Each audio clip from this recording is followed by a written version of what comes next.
चला मंडळी, तर म्हटलं आता 6 वाजले. म्हटलं चला बाबा, घरात बसून कंटाळा आला. म्हटलं फेरफटका मारू, शेजारणीकडे जाऊ. शेजारणीकडे आले ते बघा, तिचं ना वरचं मजल्याचं बांधकाम काढलेलं, नुसतं सिमेंट आणि राडा नुसता. ती बार वैतागून गेले भाऊ, जेव्हा असं पाणी टिपकतं हे. आणि मग गेले आतमध्ये. हे बघा कसं आहे ना, सगळ्या सिमेंटचा आणि याचा नसता धुराळा चालला आहे.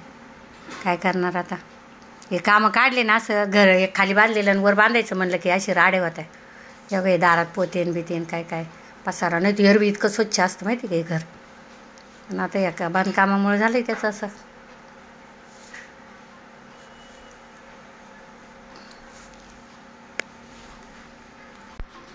चला म्हणलं आता पाहू काय करते ती. तेव्हा या चपला आणि ती राडा काय भाऊ. हे बघा आले बाई, तर ती बसली होती हे करत ढोबळी मिरची ते घेऊन. तिला म्हणलं काय गं, म्हणलं चला आता शेजारी लई थकलेली आहे, तिला मदत करू. मग ढोबळी मिरची करायची. म्हटलं काय भाजी करायची सांग मला, मी करू लागते तुला मदत आज. मग ढोबळी मिरची करायची होती. मग तिनं कांदा मिरची ते दिलं सगळी तयारी करून. मग मी म्हणलं चल मी फोडणीला घालते. मग मस्तपैकी ढोबळी मिरची आहे बघा, शेंगदाण्याचं कूट करायला लावला. आणि कसं होती पण आता वैतागलेली नाही या कामाना. त्यात मुलांच्या परीक्षा चालू, मुली असतात मदत करतात, पण परीक्षा चालू, पेपर चालू, त्याच्यामुळं मग जाम झालेली. म्हटलं चला. मग मस्तपैकी कढई ठेवली, तेल टाकलं, कांदा जिरे मोहरी टाकली, कांदा टाकला, टॉमॅटो परतून घेणार आता. त्याच्यात हळद, लाल तिखट,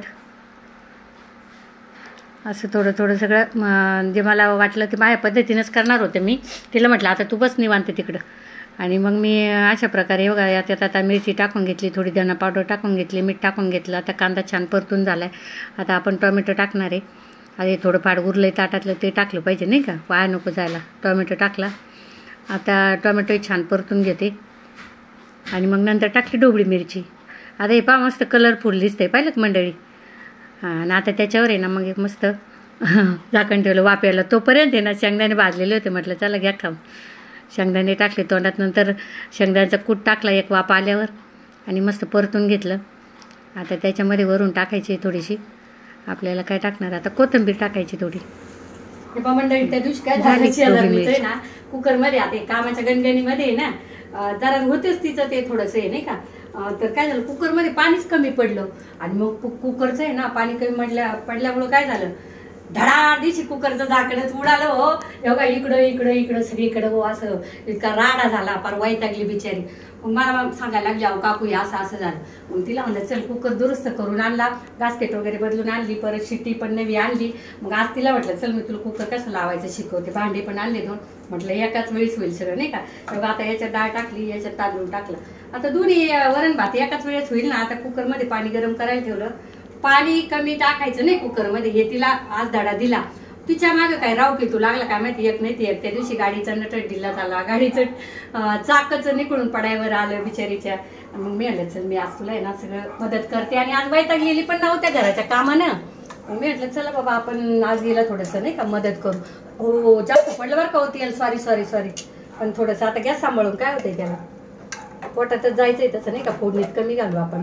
हो याच्यावर झाकण द्या बरं, याच्या बरोबरचं पुरीनं. कुणी मदतीला असलं ना भाऊ, आपल्याला काय स्वयंपाकाला वेळ लागत नाही. मग तो घरी असू नाही तर कोणाची इथं असू, कसं थोडा शेजार धर्म पाळला पाहिजे. आता तिला थोडीशी थकल्यासारखी दिसली, म्हटलं चल मी तुला मदत करते. शेजार धर्म मी पाळते भाऊ, माझ्या शेजारी ना पण मला कधी पण कुठं जायचं असलं हे असलं की मला पण मदतीला आम्ही छान शेजारी आहोत. पुरीने एवढा झटका घेतलाय हो कवा. आता योगा कुकर झाला. म्हणलं चला वरणाला लगेच हातासरशी फोडणी देऊन घेऊ नाही का. जिरे मोहरी टाकली, हिंग टाकला, हिरव्या मिरच्या, लसूण खोबरं बारीक करायला सांगितलं होतं, लसूण खोबरं बारीक करून दिलं. आता लसूण खोबरं पण टाकू आपण याच्यामध्ये मस्त. मग कसं लसूण खोबऱ्यानं मस्त चव पण येते हो. आता हिरवी मिरची अगोदर हे करून घेऊ, तडका देऊन घेऊ नाही का थोडा. तेव्हा टाकलं लसूण खोबरं, आता ते मस्त परतून घ्यायचं. त्याच्यात मग नंतर कढीपत्ता टाकला. अगोदर टाकला ना मग ते तडतड उडतं ना. टाकले आता याच्यावर शिजलेली डाळ मस्त घोटून घेतली. अशी मेनावानी डाळ शिजली बघा, मस्त घोटून घेतली. टाकली आता कढईत मस्त. त्याला आता लसूण खोबरं, कढीपत्ता, मिरची, जिरे मोहरी सगळ्यांचं असं घोटून एकजीव केलं, मस्त एकत्रीकरण केलं त्यांचं. म्हणलं भांडू नका भाऊ, सगळे एका जीवाना राहा. मस्त स्वाद द्या, नाही तर शेजारणीचे पोरं ठेवायचे मला नाव असं काय स्वयंपाक केला म्हणून. टाकलं भाऊ पाणी आता, मग घट्ट पातळ पाहिलं.